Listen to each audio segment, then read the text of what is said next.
the temperature change, you have mechanical loads. Because of this, you need to find out what are the support reactions, what are the nodal displacements, and what are the element stresses in the bar. So that is the problem.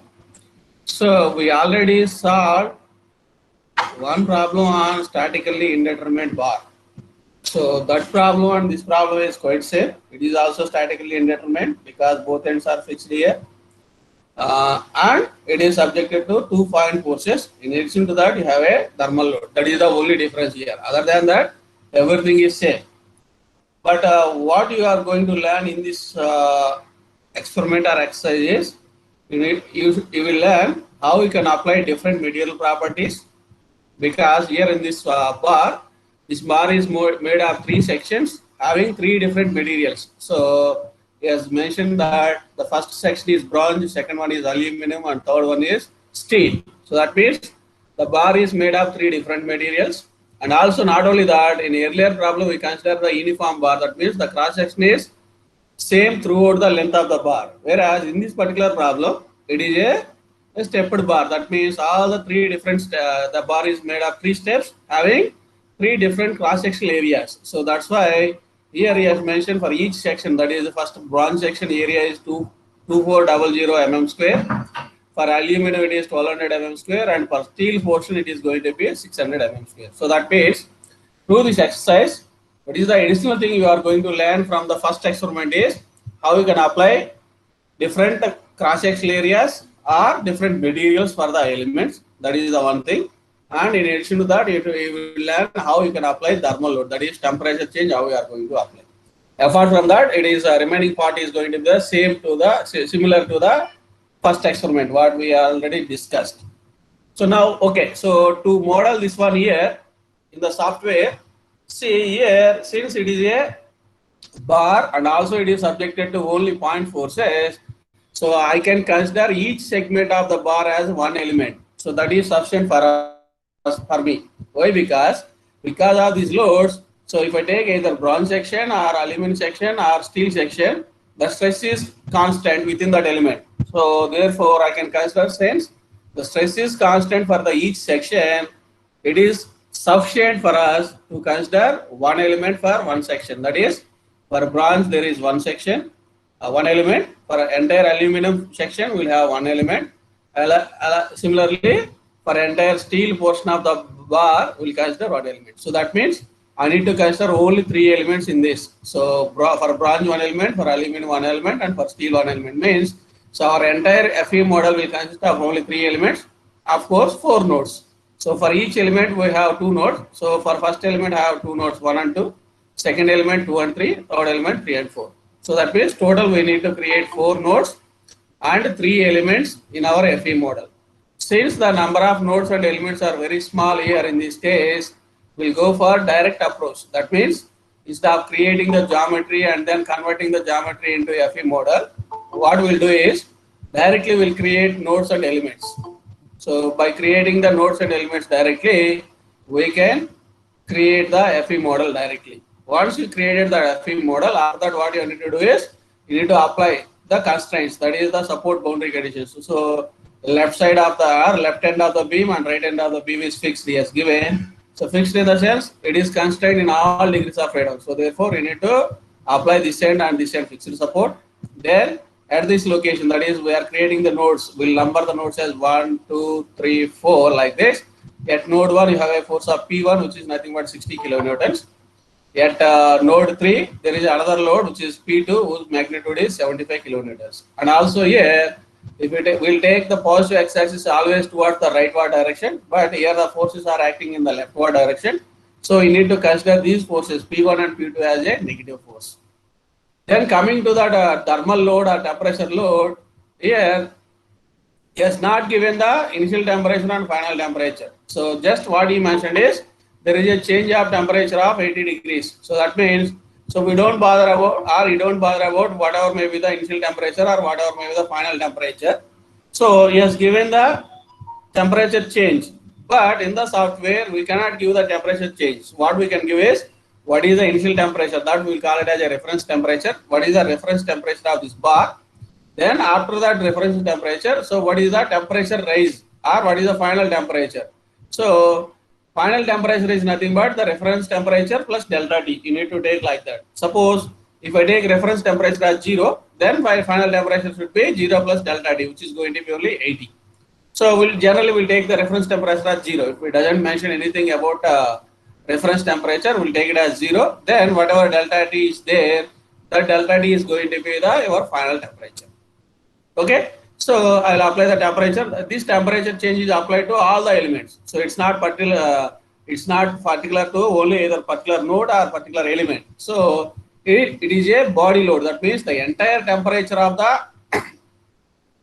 the bar is raised to 80 degrees centigrade. So that means so entire bar is subjected to thermal load. So our temperature load. So that we'll call it as a body load.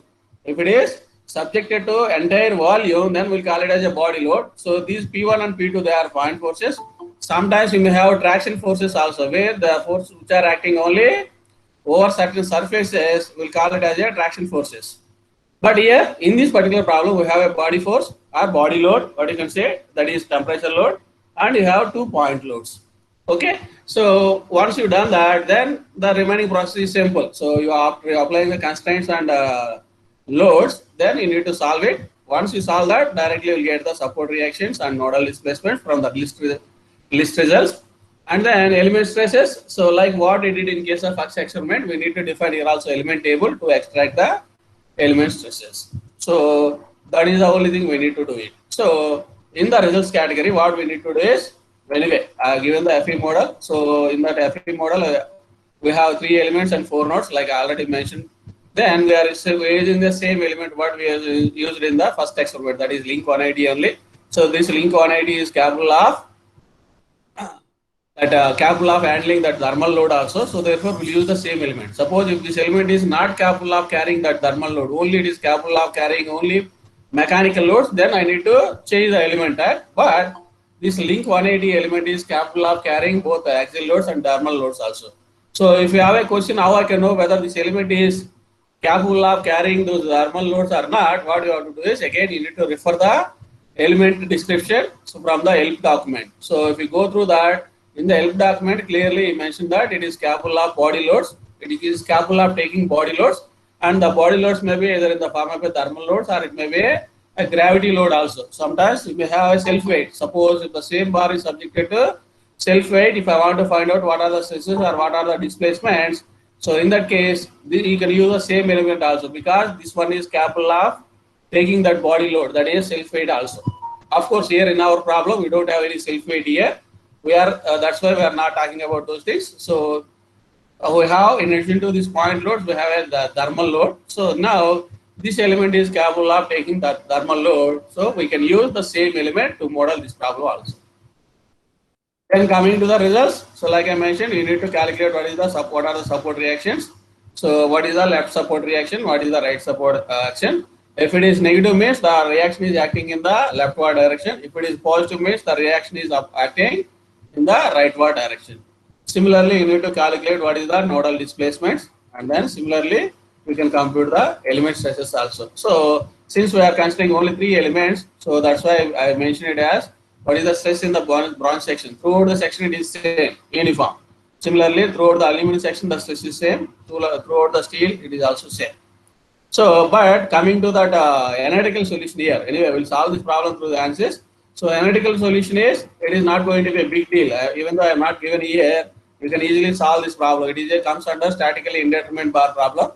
So whenever there is a statically indeterminate bar problem is there, in addition to the equilibrium equations, you need to use compatibility equations also to solve for the remaining unknowns. So here we'll assume to solve the analytical solution, what we'll do is, let us take the reaction at this end is R1 and at this end is R2. So we have 2 unknown reactions. So then one equilibrium equation, that is force equilibration equation, is nothing but your R1. Let us say if I take R1 and R2 are acting, both are acting in the positive direction, then your R1 plus R2 should be equal to P1 plus P2. That is one equation. But still you have 2 unknowns, R1 and R2, 2 unknowns, only one equation in terms of R1 plus R2 equal to P1 plus P2. To get the additional equation, we'll use the compatibility equation. What is that compatibility? Since both ends of this bar is fixed, the total elongation of this bar is going to be 0. Even though there is some elongation for individual sections of the bar, but the total elongation is 0. So that means the delta L is 0 for this entire bar. So now if I draw the free body diagram for each and every section of this bar, then first what I will do is I will compute what is the elongation of each individual section, that is delta L1, delta L2 and delta L3. I will sum up those three, delta L1 plus delta L2 plus delta L3. It should be, I'll equate it to 0. That is what my compatibility equation. Again, that equation is in terms of your unknown R1 and R2 only. So therefore, from the force equilibrium, I got one equation in terms of R1 and R2. From the compatibility equation, I got one more equation which is also in terms of R1 and R2. So now, two equations, two unknowns. I can easily solve for R1 and R2. So once I know the R1 and R2, then whatever free body diagrams you drawn earlier, from those free body diagrams, you can calculate what is the delta L for each segment, or from each free body diagram, you can find out what is delta L for bronze, aluminum, steel. Then you will get whatever delta L values, those values you should compare with the nodal displacements. So that is the analytical part for that. Similarly, already you are getting the R1 and R2 values. So R1 and R2 is nothing but your support reactions. You can write that, you can compare those values with respect to the results you got from the ANSYS. Then similarly, element stress. Once you got the force on each element from the free body diagram, your stress is nothing but load by area. So that also you will get straight away, you will get it. So anyway, you might have already studied all these things in your mechanics of materials or strength of material course, whatever it was. So that's why I'm not providing that solution. So if it is there, I can provide it. But as of now, ready-made solution is not available with me. And also I've taken this problem is from your FEM textbook, that Chandraputla exercise problem only. So that's why I don't have a ready-made solution in terms of mechanics of materials solution. It is not a difficult thing. So just now I explained to you how to solve this, then you can do it and you can record that analytical solution results also. Okay, so now coming to this, I already told you what is the procedure you need to follow, how you can model this one.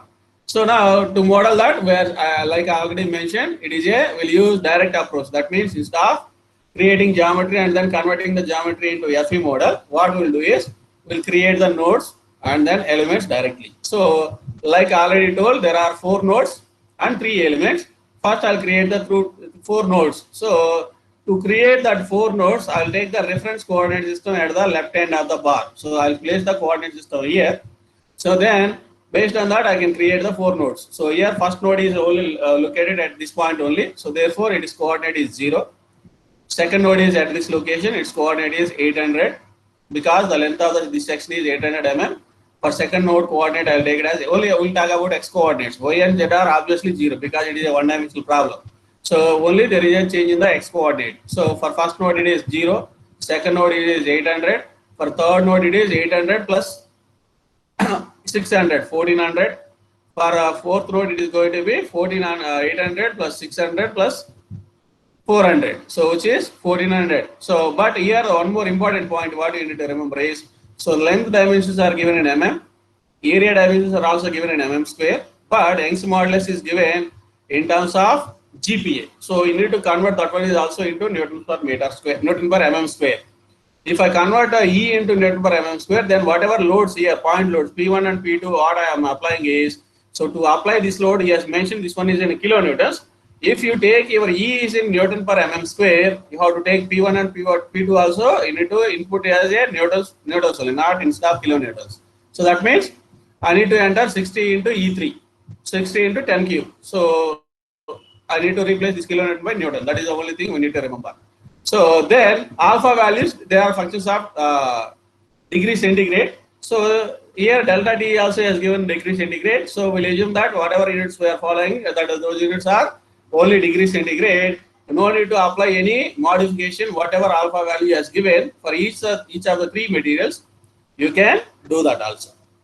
Okay. So this is how. First I'll create 4 nodes with the respective coordinates 0, 1400, 0, 800, 1400 and 1800. I'll create, then I'll join node 1 to node 2, that is the first element which will represent the bronze section, node 2 to node 3, that is aluminum portion, and node 3 to node 4. So like that I'll create the 3 elements. But here important thing is, while creating the elements itself, you need to specify its properties, because The first portion is bronze and second portion is aluminum and third one is steel.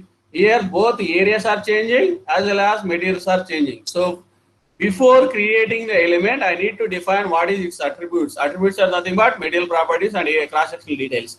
So I need to define that. So that means before creating the elements, I need to have this data in my database. In the software, first I need to create a material properties and this cross-sectional areas for all the three things. So before creating the elements, I'll define these things. So here I have three materials, means I need to define three material models. So far in all the problems, we have taken only one material problem, one material model.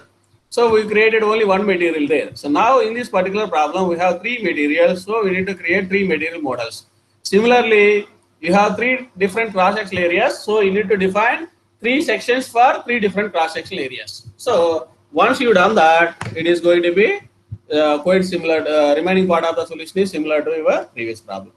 Okay. So now I'll take you through the software and then we'll see how we can solve this problem in the software.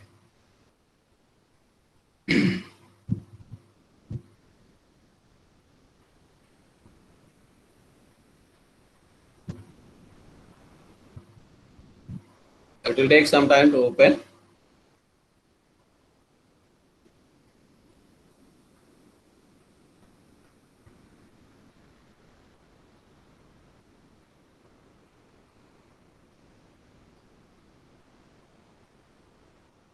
Okay, so I'll change the name to thermal stress. Thermal stresses. A bar. Give the name like that. So my working directory. So that is our choice. You can set our working directory wherever you want, whether it is in D drive or whatever you want. So I want to create it in D drive. So I'll click run. So now for you, the software will open. Once it is done, so whatever now see, you can see whatever name I given there, that comes out of here. Now if I save it, so all the files will be saved under this job name, thermal stress in a bar. Okay, so preferences, generally we won't use this, or if you want you can do it. So this is the preference, is nothing but you are setting what type of analysis you are carrying out, whether you are carrying a structural analysis or thermal analysis or maybe electromagnetic corresponding to electrical, all these things. Suppose if I, since our problem is structural analysis, if I select structural, what is going to happen is it will retain the things only related to the structural analysis, because software will have different modules, like it is shown here. You can solve the structural problem, you can solve the thermal problem, you can solve the electromagnetic problems, all those things like that. So if you don't apply this filter, what it will do is it will display all the features corresponding to all these problems. But searching the data required for our problem is going to be somewhat time consuming if all the things are available. Now what I am doing is I am filtering out all the things which are unnecessary for me. So suppose if I click here structural means, now onwards if I click OK, whatever the things which are related to the structural analysis, those are only displayed in the your graphical window or GUI. So the things which are related to thermal or magnetic, all these things are filtered out. So they are not visible, even though they are there in the software, but they are not visible to you, so that you can easily access the data which is corresponding to only structural analysis. So that is the only advantage of these preferences. Other than that, there is no influence of this one. It won't change your any solution accuracy or whatever it may be. Okay, right. So now we'll move on to preprocessor. That is the first stage. So we need to first define what is the element type we are going to use for the problem. So like I already mentioned, we are going to use the same element, which is link 180, what we used in case of first experiment. I'll select link 180. So here this link 180, so here I have three different materials, three different cross sections, but the nature of the element is same. That's why I'm selecting only one element type here. So only link 180. So I'm not selecting three link type, three elements for the element type. So I'm using only one element type that is suitable for all the three sections. So whereas the materials and cross sections are different, I need to use three different materials and three different cross sections. But element type I can use only one. Okay. Then I'll define material properties, because like I already mentioned, before creating the elements, you need to define what is the material models also. So then I'll go for material models. See, now you can see here material model number 1 is their default. but nothing is defined right now. So now to define that Young's modulus and thermal expansion coefficient, first I'll click on linear, elastic, isotropic, then it will ask for the Young's modulus. So now what is the Young's modulus? For the first portion of the bar, he has given Young's modulus, that is bronze. Young's modulus is 83 MPa. So 83 MPa means if I convert that one, 83 GPa, not MPa, 83 GPa is given. If I want to convert that one into MPa, then it is 1 MPa is 1 Newton per meter square. Therefore, 83 into 10 power 3 is going to be the MPa, its corresponding MPa value. So here I need to enter it as 83 E3. Then coming to the Poisson's ratio, since it is a one-dimensional problem, simply I can take the Poisson's ratio as 0. But he has not mentioned anything in the software about the Poisson's ratio value. I'll take it as 0. Then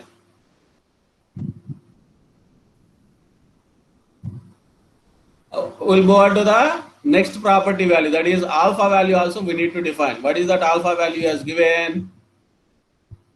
For first one, alpha, that is coefficient of thermal expansion. Alpha is 18.9 into 10 power minus 6 per degree centigrade. So I need to define that value also. So that alpha value is, I have here thermal expansion is there. I need to click that. In that I have to take secant coefficient. So like isotropic here, in case of thermal expansion, they will call it as secant. So in that again, you need to select isotropic. And then see here, you can see the reference temperature it is asking. So if I leave this one as a blank, indicating that the reference temperature is 0. Or else if I enter something 20 here, then the reference temperature is going to be 20. Or if I leave blank, 0. Or even if you enter as 0 also, it is only reference temperature is 0. Let us take it as 0. Then what is the alpha value for the first section? 18.9 into 10 power minus 6. So I need to enter that value here. 18 point alpha x, that is 18.9, 10 power minus 6, I can enter it as e minus 6.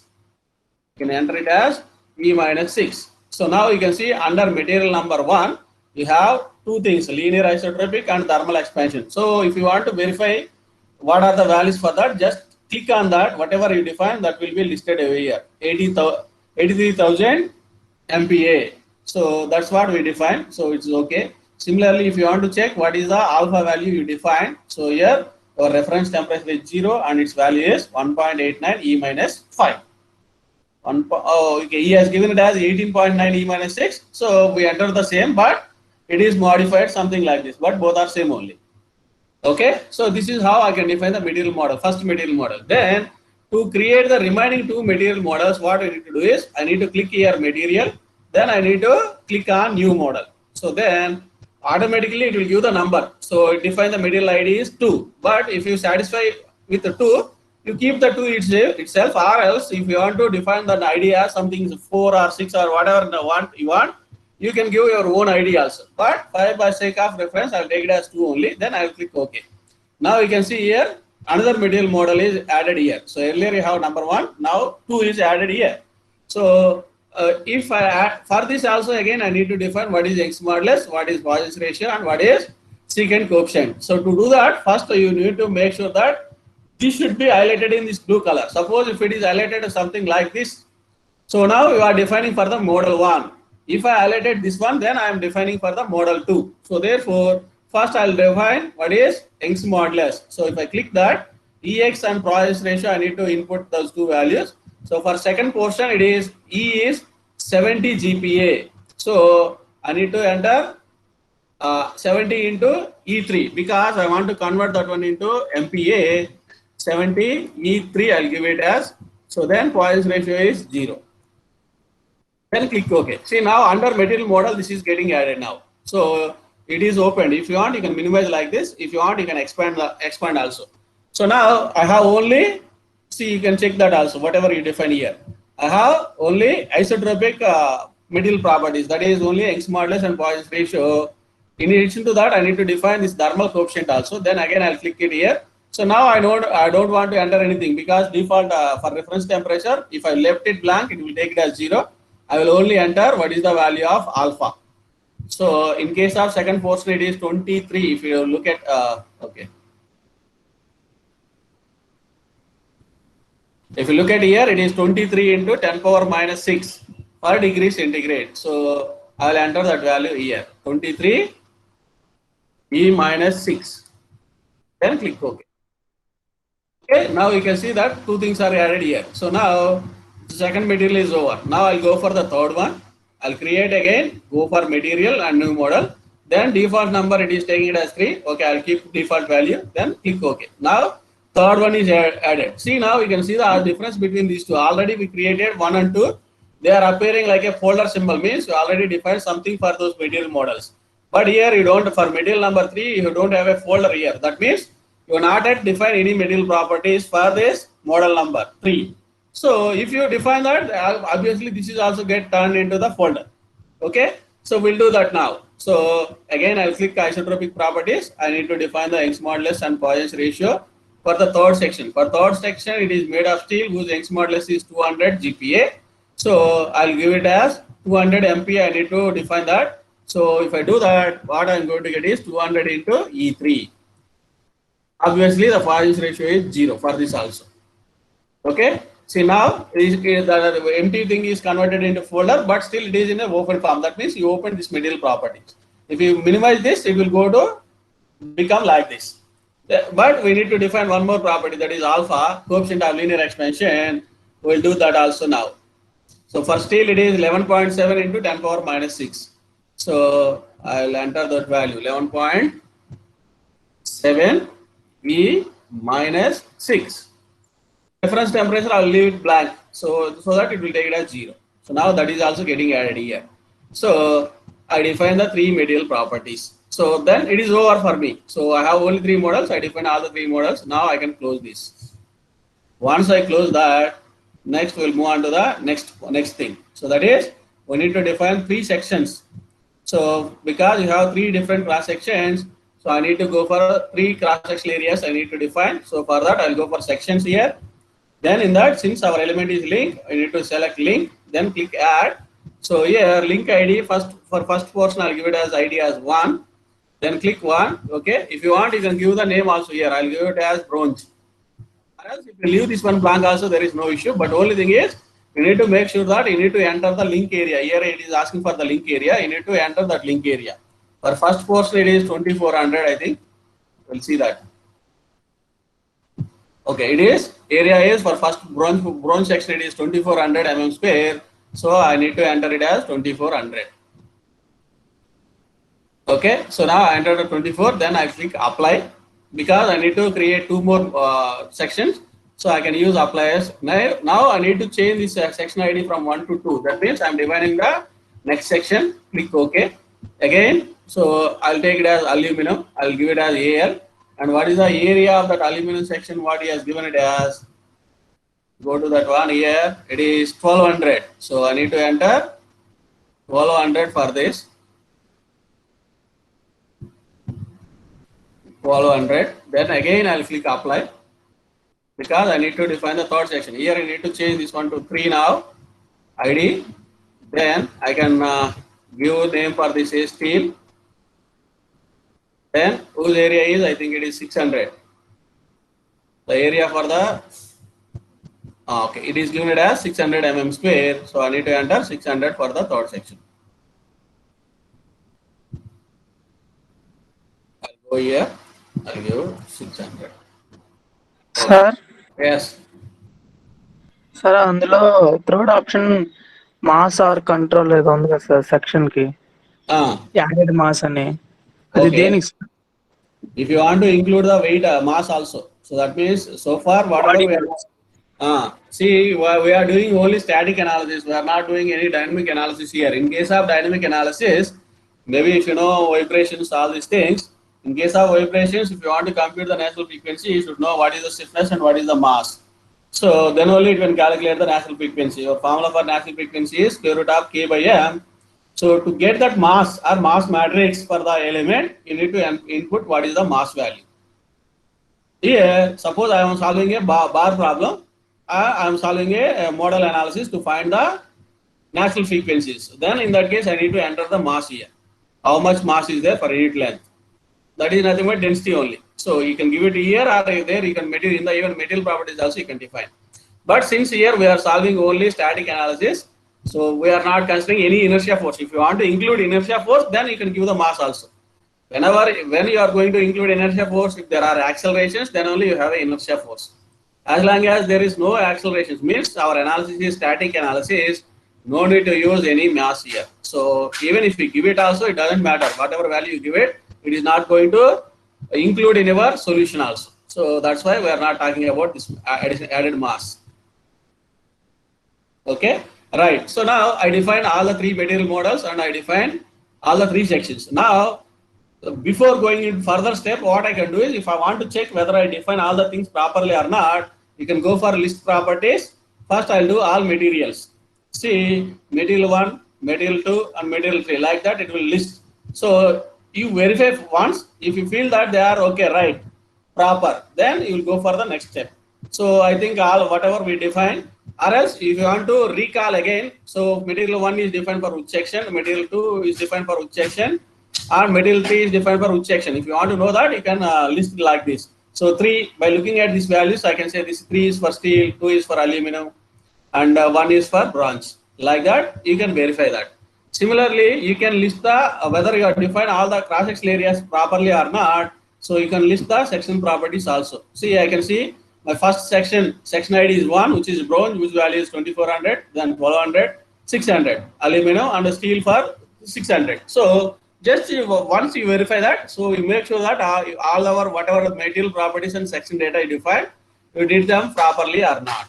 Once you are confident with that, if you do everything properly, then we'll go for direct nodes and element creations. So we'll go for now creation of nodes. So to do that, you need to click on modeling, create, then click on nodes in active coordinate system. Like I already mentioned, first we'll take the origin of this coordinate system as our left support. That means its coordinates are going to be 0. Simply I'll click apply. I don't enter anything here because everything blank means all it will take it as 0. So except the node number. A node is created. You can see here. Maybe is it visible or not? I don't know. Anyway, it is created. I'll show you that in the through list also. For the second node, it is what is the length of the first portion, which is 800. So I need to enter 800. Then second node is created here. You can see that here. Then similarly, for third node, it is 800 plus 600, which is 1400. I'll click apply. Then third is created. Then fourth one is 1800. Okay, like this, I can create 4 nodes. Now, once I create the nodes, then using these nodes, I can create the elements. So below the nodes, you have element options all there. I'll go for elements. But before creating, like I already mentioned, you need to set what are its attributes. So that will call it as element attributes. If I click on this element attributes, you can see here what is the element type you are setting for that element, what is the material number. Of course, the real constant coordinate system are not applicable for our problem. Then section number you need to check. So element type is same, and no need to change element type because all the 3 elements are used for using only link 180 only. But only thing is material and the sections are different. So now I need to change while creating the elements. I need to change the material number as well as section number. See here, if I click on the scroll down box here, I define three material models. 1, 2, 3 are listing here. Similarly, if I click on the scroll down of this section number, I define 3: bronze, aluminum, steel. I need to select accordingly. So now, since first portion of our element, our bar is bronze, so I need to select here material number 1. I need to select the section number is 1 or bronze. Then click OK. Then I'll create the element using this auto numbering scheme. So auto number through nodes. Then I'll pick node 1 and node 2. Click OK. So then first element is created. So you may have a doubt. So here only line is showing whether I have given the applying the cross section or not. I'll tell you how you can verify that also. Then I want to create the next element, that is which is joining node 2, node 3. That is nothing but aluminum portion. So for that here I need to change the material to 2 because I define the properties for material number model 2 of aluminum. So I have to select here 2. Similarly, I need to change the section here, section to aluminum or 2. Then click OK. Once you set that, then you create your element through nodes. Then select node 2 and node 3. Click OK. Then that is created. Similarly, for third element, I need to change the material number to 3 and section also to 3. Then click OK. Again, use this option through nodes. You select node 3 and node 4. Okay, so now you created 3 elements. So having different properties. To check that, what you can do here is go for list elements, nodes and attributes. You can do like this. See now, first element, material type is 1. Then you need to see section is 1. Then it is connecting node 1 and node 2. Then similarly, element 2, material number is 2. Then section is also 2. It is connecting node 2 to node 3. Then element 3, it is having a material number 3 or material model number 3. Then type is okay. Anyway, these things are same only. So we need to look at only material and section. Section is 3. And which is connecting node 3 and node 4. Like this, you can verify that also. Even if you want to see graphically also, you can see like that. I'll go for this option style, and here there is an option called size and shape. Here default it is an off condition. So if I turn it on, so if I click OK, if I plot elements or multi-plots now, here you can see the cross section also here. See, you can see now this is a different steps. You can see that this is the smallest area, and then this is the second smallest, and this is the highest value, highest cross section area. You can see that also. Or if you want to check the medial properties also, whether you are given the properly or not, you go for here numbering. In that you need to select material numbers, click OK. So now it is showing 3 different material numbers. You can see the number also 1 here, 2 here and 3 here also. Of course, your element numbers and material numbers both are coinciding each other. So it is taking 1 1, 2 2, 3 3. It is showing like that. So like this also you can verify whether you define it properly or not. Okay, once you make sure that they are correct, then we'll move on to the next one. That is, we need to apply the loads and boundary conditions. If I don't want to see this view, then what I can do is I can go again this style and then shape and size. So I need to keep it off. So therefore you will see now only these lines only. That means the cross-section view, whatever you have cross-section view, that is suppressed. So now I need to apply the loads and boundary conditions. For that I'll go for loads, define loads, apply. First I'll apply the constraints, that is both ends are fixed. So that I can apply through displacement on nodes. I have only nodes. I don't have key points, areas or lines. So I have to use only this option, nodes. Then I'll select this node and this node. Left, then click OK. So since it is fixed, blindly I can select all degrees of freedom. No need to look at what are the degrees of freedom I need to apply. So then those are the constraints what we need to apply. Then we need to apply the 2 forces are there and a thermal load is there. So first I'll apply the force, then I'll select the nodes. So first I'll apply this node, which is at this node, what is the load? It is I think 60 kilonewtons. So at this point P1 is 60 kilonewtons. You need to apply that 60 kilonewtons, but remember you need to apply in newtons, not in kilonewtons. So I have to take label as Fx only because the force is acting x direction only. But I need to use negative sign because it is in the leftward direction. So I need to give it as 60 E3. Then I'll use apply option because I want to create one more load. So I'll use apply. Then I'll select this node now. Then see, you can see here it is for putting the load in the leftward direction also because of you are applying a negative sign. If you use positive sign, it will show the arrow in this direction, which is wrong. Okay. Then click OK here. Now the load is minus 75,000. Minus 75 E3. Okay. So now you can see you have 2 point loads here. So once you have 2 point loads, then I'll go for thermal load. So to apply that one, so here you have option temperature is there. Click on the temperature. So now you have different options are there in this. But what I need to do is, since it is a body load can be applied as a uniform temperature. I need to click uniform temperature here. So whatever delta T is there, I need to apply that delta T to this. So delta T has given it as 80. I will apply it as 80. So now it is done. Everything is done now. Next, what you need to do is we need to go for the solution. So solution, then no need to change anything in the settings. So solutions are solver settings. So no need to modify anything. So we'll keep as it is default thing, whatever default things is there, we'll use those things only. I'll go for directly solution. Solve the current load step. It will solve it in a fraction of a minute. It will solve. Then it is done. Then we'll go for general post processor. to see the results. So first we need to see what are the support reactions. For that you go for list results, then nodal solution, sorry, not nodal solution. You need to select reaction solution. In that, since all forces are in only x direction, I'll select only fx, so that it will list only nodal force in x direction. You can see that at node 1, the reaction is positive means it is acting in the rightward direction. At node 2, the reaction is negative means still it is acting in a leftward direction only. So one is positive, the other one is negative. But here, whatever load you are getting here, it is in newtons. But in the document I mentioned, you need to enter it in a kilonewtons. So you make sure that you need to convert that newtons into kilonewtons, and then you enter the value here. If it is positive, enter positive. If it is negative, enter as negative value.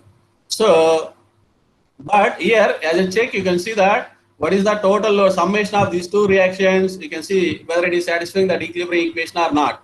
So your R1 plus R2 should be equal to P1 plus P2. So P1 plus P2 is 135 kilonewtons. Here you are getting your R1 plus R2 is also 135 kilonewtons. Means your answer is maybe initial stage it is correct, right? So you can verify like that. So that means here what you are going to get here is R1 is 246 kilonewtons and R4, that is a reaction at the right support, it is 111 kilonewtons you are going to get. So that is the first table. Once you got the reaction values, then we need to go for the nodal solution to identify what are the nodal displacements. So I'll click X component of displacement, I click OK. So now see at node 1 it is 0. At node 2 it is 0.22124 mm because I have defined the lengths are in mm. So software won't give you the units. So you need to specify the units. So here whatever length unit you have considered, that is going to be the unit for your displacement. So at node 2 it is 0.2214 and at node 3 it is again negative. That means the node is moving in the next leftward direction. So which is minus 0.4 into 10 power minus 2. Of course at node 4 it is 0 because we already constrained it. We fixed it. So obviously you have to get the 0 values. So you take these values and you record those values in the tabular form, whatever I have given that. So anyway, you can compare this with respect to your analytical solution also. So that is about how we can access the reaction solution and nodal solution. That is nodal displacement. Then the last one is you need to extract the element stresses also. For that we need to define the element table like what we did in case of experiment 1. Here also we'll do the same thing. Define the table, then click add. Then here I'll give some label as something element stress, element str, indicates that it is element stresses. So then you need to use sequence number, then ls, then 1. This is what we did in case of experiment 1. Here also you need to do the same thing. So now it is added here. So once it is added and the status is current, then you can get the results. Or else if it is status is previous, then what you can do is simply click on update. It will turn to the current, then you will get the results. Okay, then I can list or I can plot the element table. So if I go for listing it, it will say, okay, so now these are going to be the stresses in the 3 elements. So in element 1, see here, again you won't get units here. You have to take your own units. So whatever Young's modulus units, so we are given it in MPa. Here also you will get the stress in MPa or MPR, Newton per mm square. Whatever you want, you can take it. In element 1, it is 102.54, that is bronze. In aluminum section, it is 155.08, and in steel, it is 185.17 MPa. So that's it. You need to note down this one, and then you need to fill the table, whatever table I have given here. So you can fill that here I have given element bronze, aluminum, and steel. So you can fill those things so that you will get the answers, all these things. Anyway, you have an analytical solution, then you find the percentage of error and compare it. I think you won't get any error more than less than, you will get less than 1% only in all the cases, because it is a simple problem only. You will get less than 1% your error, or sometimes it is 0 also in most of the cases. Okay, you check like that and you fill that, and that's it, I think. So this is how you can solve the problem using software. Or else if you want to plot also, you can plot. If you want to plot the results, how it is going to look like. So you go for contour plot, line element results. What is the label I define there? Element stress. So I need to select that. I can do that. See, now you can see from the plot, you can clearly see that for entire element 1, there is only one stress, that is red, which is corresponding to 102.542. And this is for the aluminum, which is also constant. Throughout the section, the stress is constant.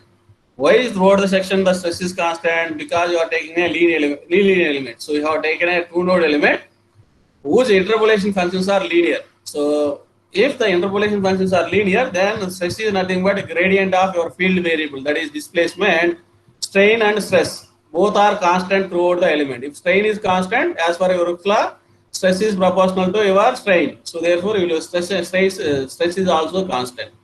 Since you are selected a constant strain element, then you are getting constant strain throughout. So strain is constant means for isotropic material even stress is also constant. That's why throughout the element you are getting the stress is constant. So if you want, you can take this image of this, or you can plot it, or else you can take that whatever say isometric view. If you use this option, you can select this, then click OK. Then okay, even for that also here you look like this multi plots. Okay, it is something like this. You can take this, and then if you plot a nodal solution, okay, I'll go for nodal solution. Like I said, you can list or you can plot. So if you want to enter into the table, you just use list option, or else if you want to go for the image, how the displacement is going to change. You can see that now how the bar is moving. Say blue color indicates 0. So this end and this end are, it is 0. So you can take any view, either isometric view or like this. Or else if you want to see how it is going to deform in the form of an animation, I can do that also. Go for animate deformed results. So if I click say yes, see now how it is going to deform. You can see that through animation also. If I make it fast, okay, it is okay, it is taking some time. So you can see, okay, now you can see that animation is going like this. So delay, okay, I need to move to this side, not that right. So that, okay, now you can see that the animation is somewhat faster when compared to the previous one. So see, you can clearly see that the bar is only elongating only within this portion. So this end and this end it is fixed. Relatively, this number and this number is not length of this portion, the steel portion is not changing much. That's why we are getting 0.22 into e minus 4 or something. You got the displacement value. So there is no change in this length of this element bar considerably. Only this portion, intermediate portion, this is changing considerably. You can see through this animation also. Okay, I think that's it from my side.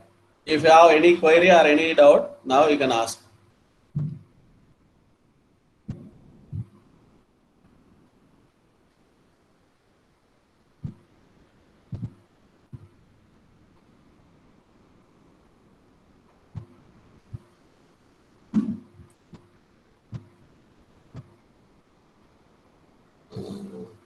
If you have chat box option, okay, if you don't have mic facility, then you can use chat box option also. So still, I think 10 more minutes are left for us.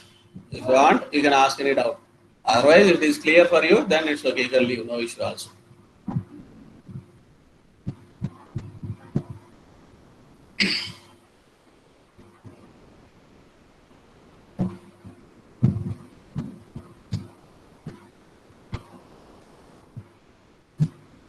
Okay, before leaving, just respond to that attendance sheet, whatever I placed in the classroom. You just give your response to that sheet so that your attendance will be marked.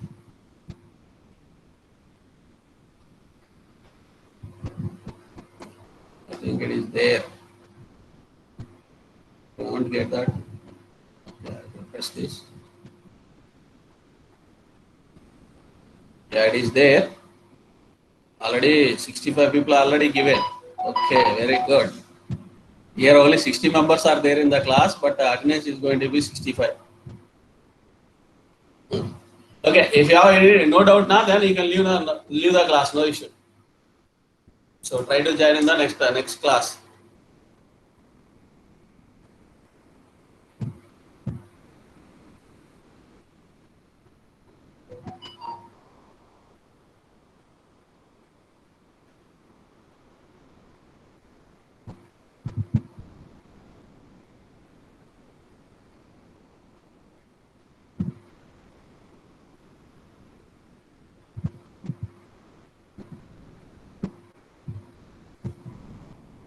Okay, then I will stop the recording first.